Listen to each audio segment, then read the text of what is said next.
Magandang umaga po sa ating lahat. Nagpapasalamat po ako sa Panginoon dahil nakiisa po kayo sa aking kagalakan sa araw na ito. Kaya po, kikita ko natin, sabi ko ng Psalm chapter 9 verse 1, I will give thanks to you, Lord, with all my heart. I will tell all your wonderful deeds. So, Namin Diyos, maraming pong salamat sa araw na ito sapagkat niloob po Panginoon na dumating ang araw nito upang ikaw ay aming pasalamatan, purihin at dakilangin Panginoon sa pamamagitan ng amin pong gagawin sa araw na ito. Pangunahan niyo po ang bawat isa. Ikaw ang patuloy na mapapurihan sa pamamagitan po ng aming mga gagawin sa araw na ito. Salamat po Diyos. Give thanks with a grateful heart. Give thanks to the Holy One. Give thanks because it's given Jesus Christ, His Son. Give thanks with a grateful heart. Give thanks to the Holy One. Give thanks because it's given Jesus Christ, His Son. And now let the weak say, I am strong. Let the poor say, I am rich, because of what the Lord has done for us. Magandang umaga po sa ating lahat. Nagpapasalamat po ako sa Panginoon. Nakiisa po kayo sa aking kagalakan sa araw na ito na magpasalamat sa Panginoon.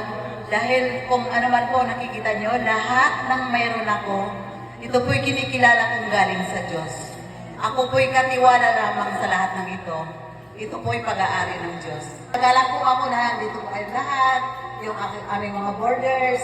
Salamat po sa bawat isa sa inyo dahil alam kong ginamit kayo ng Diyos para suportahan po ang aming anak buhay.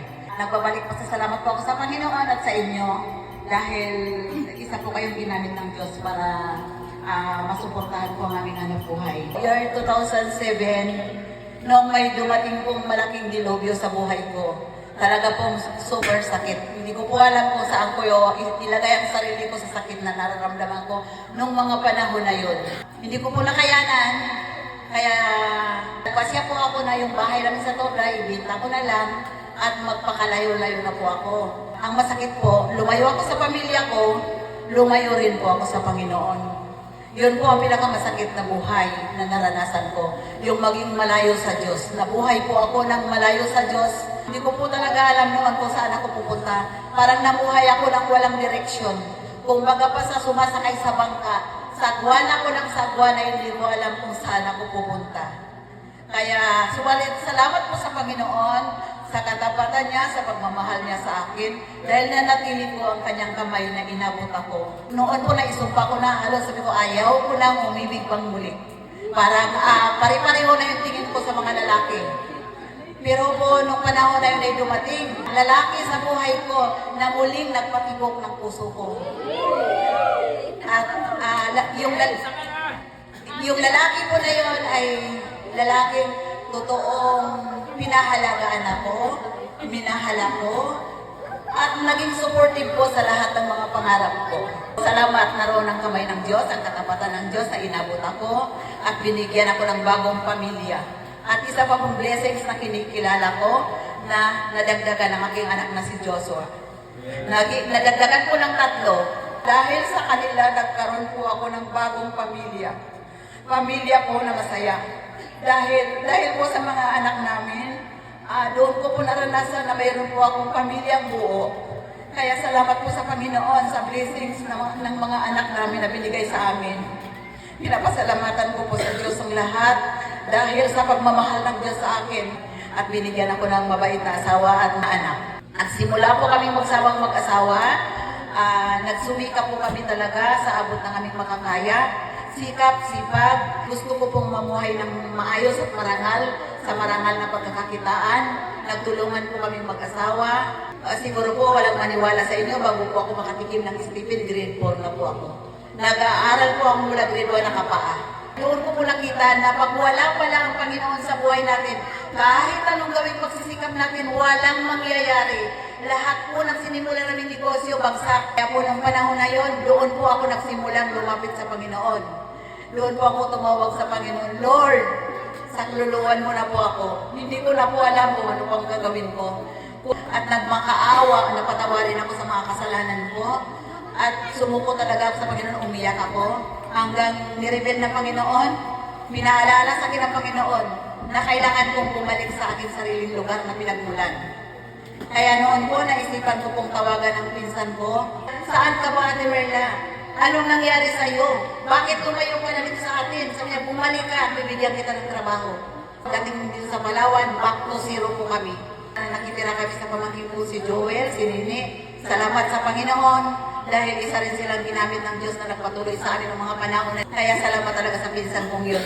Siya yung kauna-unahang ginamit ng Panginoon para abutin ang pinansyal kong pangangailangan.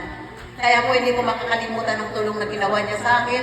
Isa siyang number 1 na tao na ginamit ng Diyos para iahon ako sa hirap. Kung ano man po ang nakikita niyo mayroon kami, ito po'y kaloob lamang sa amin ng Diyos. Singlaki man ang bundok ang naging kasalanan ko sa Diyos. Singlawak po ng karagatan ang pagpapatawad ng Diyos sa akin.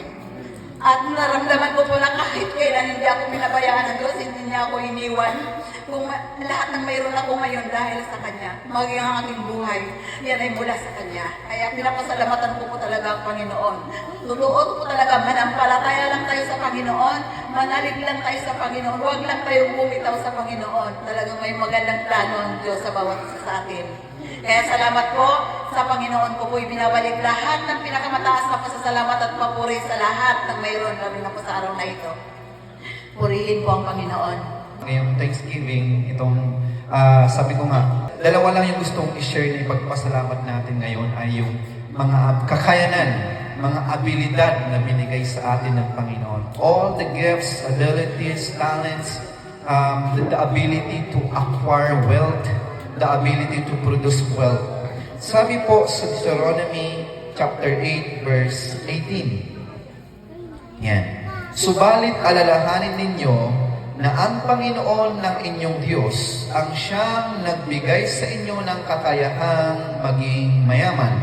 At ginawa niya ito para matupad niya ang kasunduang ipinangako niya sa inyo, mga ninuno, katulad ng ginawa niya ngayon. So sabi niya, subalit alalahanin ninyo ang Panginoon ng inyong Diyos, ang siyang nagbigay sa inyo ng kakayahang maging mayaman.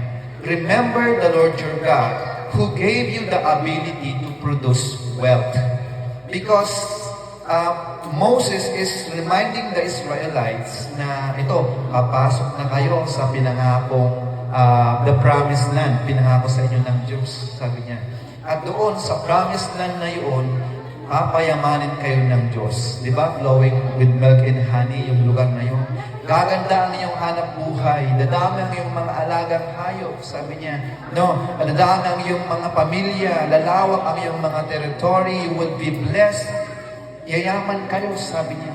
Pero, sabi niya, huwag niyong kakalimutan ang Diyos. Huwag niyong kakalimutan ang Panginoon. Dahil sa pag-unlad ninyo, sabi niya, sa verse na ito, Deuteronomy 8:18, it is God who gave you the ability to produce wealth. Sabi niya. So, huwag niyong kakalimutan. Ang Diyos yung nagbigay sa inyo ng kakayanan, mga abilidad, kung paano nyo makakamtan yung mga bagay na yun. So, ano po yung matututunan natin doon? Let's always remember that we give credit to God na anuman yung narating natin ngayon, kagaya po ng sinabi diyan, nung pinaalalanan yung mga Israelites na yayaman daw sila, gaganda ang buhay nila, uunlad sila, sabi niya. At sinabi pa rin pala niya, na alalahanin nyo, dati kayo'y alipin sa Ehipto. Huwag niyong kakalimutan yung sabi niya, inilabas kayo sa Ehipto at iningatan kayo ng Diyos, pinakain niya kayo sa disyerto, pinakain niya kayo. Iningatan niya kayo sa mga scorpion, sa mga makamandag na ahas, sabi niya. Iningatan niya kayo, sabi niya. At pagpasok niyo sa lupang pangako, huwag niyo sa kakalimutan kasi doon gaganda ang buhay niyo, uunlad kayo, yayaman kayo, sabi niya. But do not forget God. So, itong araw ng pasasalamat, isa sa ipagpapasalamat natin ay ang mga kakayanan, mga abilidad na binigay ng Diyos sa atin. Okay? Kasi hindi natin narating kung ano yung narating natin ngayon kung hindi dahil sa Diyos na nagbigay sa atin ng abilidad o kakayanan. Hello? Yung mga taong nakagawa ng kasalanan nung balik sa Diyos, i-judge ba natin sila kagaya ng panganay o ng pariseo dito? Sana hindi po. No, tayo po sana ay maging mapagpatawad, maging mapagmahal. Dahil ang Diyos ay mapagpatawad. Pinapaalala sa atin kung gaano kalaki ang pag-ibig ng Panginoon. Ano man ang nakaraan mo, bumalik ka sa Panginoon, yayakapin ka niya, bibigyan ka niya ng bagong buhay. Yun po. So God bless po sa ating lahat. Ito po ang ipagpasalamat natin ang mga abilidad, kakayanan, oportunidad, privilege, hanap buhay, lahat yan pagpasalamat natin galing sa Diyos at yung biyaya at pag-ibig ng Diyos sa atin.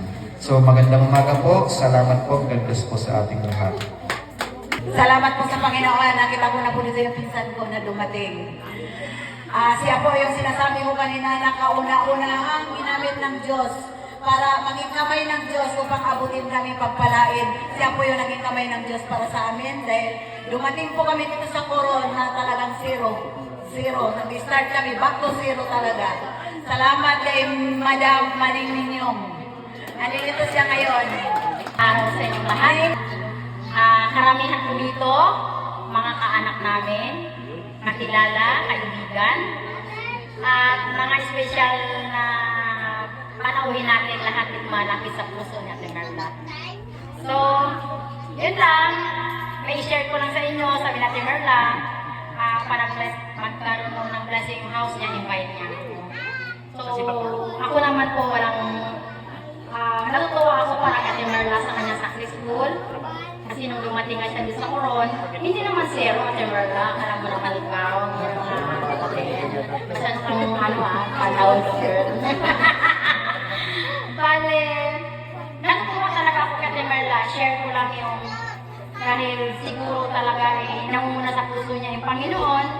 Kaya kung ano mang dumating na struggle sa buhay natin, talaga kung wala kong makakatulong sa atin, isanggunin po natin sa Panginoon. Kasi may mga taong gagamitin talaga siya para sa atin. So, deserve naman po natin Merla na magkaroon ng kung ano pang bagay na masaya siya, buo ang kanyang pamilya. Ate Merla, hindi ka nag-iisa. Andito yung mga mahal mo sa buhay. Ang hiling ko lang, patuloy na ang pagiging malapit mo sa Panginoon. Kasi, at salamat din po sa patuloy na paggabay ng Panginoon sa iyo. Kasi po, kung baga sa pamilya, malaki pa po ang ambag mo sa pamilya. Alam mo, hindi naman di totoo, share ko lang hindi po totoo na ang isang pamilyang may kaya, may pera, yun lang po ang tinitingala or may boses na magsalita. Yun lang kasi ang tao tumitingin kasi minsan sa panlabas na katayuan ng tao. Pero ang totoo po, yung pamilya, ako po, sabi niyo, maayos na yung buhay ko. Pero pag nagkaroon po ako ng struggle, unang-una sa Panginoon, siyempre kung sino ang mahal mo sa buhay, na best friend mo, pili mong parang nag-share ka din. Hindi po tinitignan kung ito ay may pera o wala. Sa totoo lang po, makikita mo ang totoong malinis na puso ng tao, yung taong mahirap. Doon mo makikita na parang hindi mo siya tinitignan sa kanilang anyo. Pero sa oras ng pagipitan, yung maiambag sa iyo na payo, mahigit pa po yun sa salapi. Yun po ang katulad ni Ate Merla na hinahanap ko po yung mga payo niya na more than pa sa pera yung naiambag niya sa akin. So, yun naman po, katulad yung ate ko, si Ate Muna. Alam niyo po, pag may mga problema kami, iba talaga yung salitang iniwan niya sa'yo. Paglabas mo, punong-puno ka ng pag-asa. Yung mga apo, pamangkin, mga anak natin, na-inspired, magkaroon sila ng inspiration. Ma-inspire natin nila, ikaw. Ma-inspire nila sila sa buhay nila. Yun naman po. Thank you po sa Panginoon at sa aming lahat na matatapat na mga borders na sumuporta sa aming anak buhay. Ina-appreciate po namin ang inyong mga kabutihan. Ang kauna-unahan ko pong pinapasalamatan na ginamit ng Diyos para sa amin. Ang aming borders na ito po ang mga appreciation ko na to, yung mga borders talagang matatagal na dito. Para po sa matatagal na po. Mga year na talagang binilang. Naging good peer po sila sa amin. Pag naging good peers po kayo, talaga po malaking tulong po yun sa amin. Talagang malaking suporta. Kaya po, uunahin ko pong tatawagin ng ito po sa kasaysayan po lang aming mula po nung tinayo ang boarding house na ito.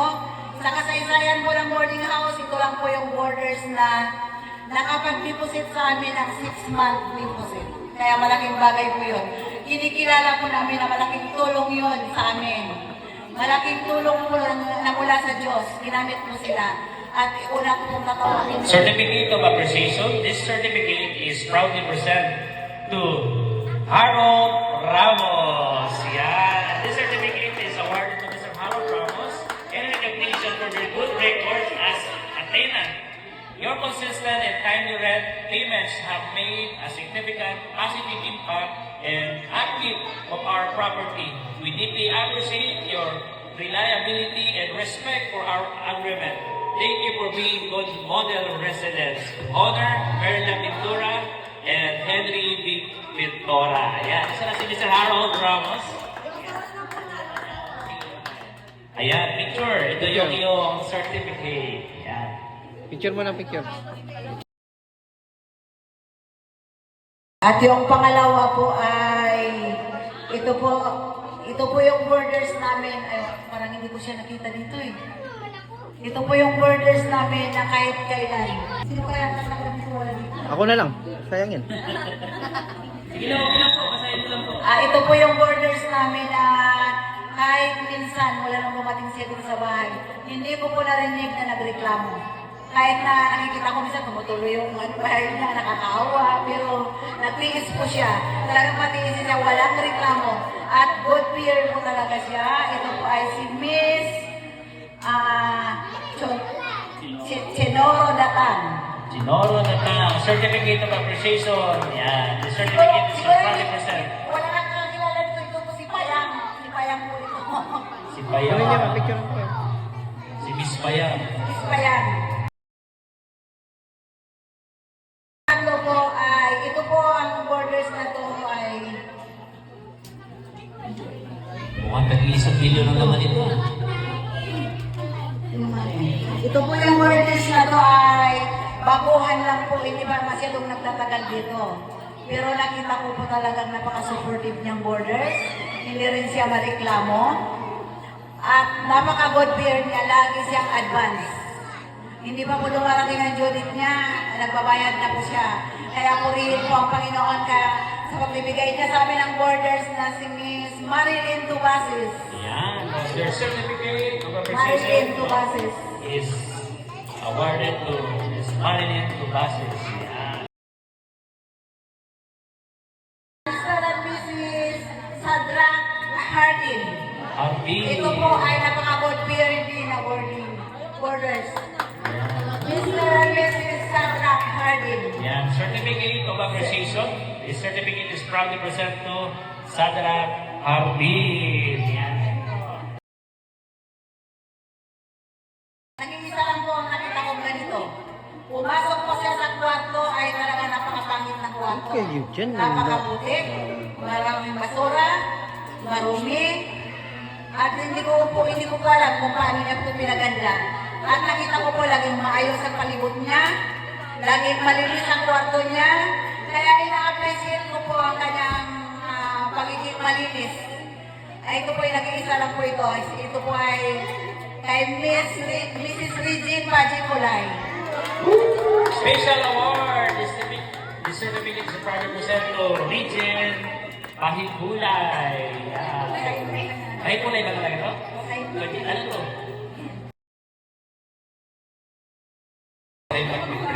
Panginoon, salamat po sa umaga po ito. Salamat, Panginoon, sa pagkain namin kung pagsasalusaluhan ng dalangin po namin.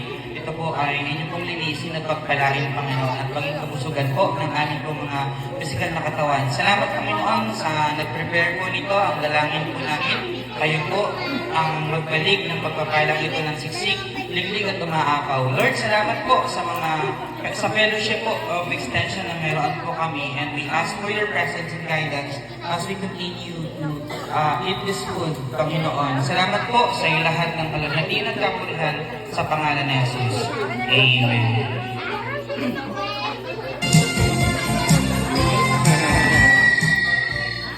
Sige po, yung ating pagkain ay mayroon po tayong awarding appreciation. Tulad po sinabi ni Auntie, bahagi kayo na... Ayan, ito na po yung one. Pagbira, mukhang titulo na ito ibibigay sa inyo ni Auntie. Yan.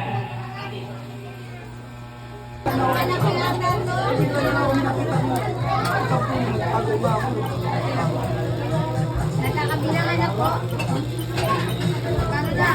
Yan na, nagkakabilangan na, nagkakabilangan na.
Teka lang. Sino yung may maraming nakuha? Sino yung may pinakamarami nakuha? Ito pa!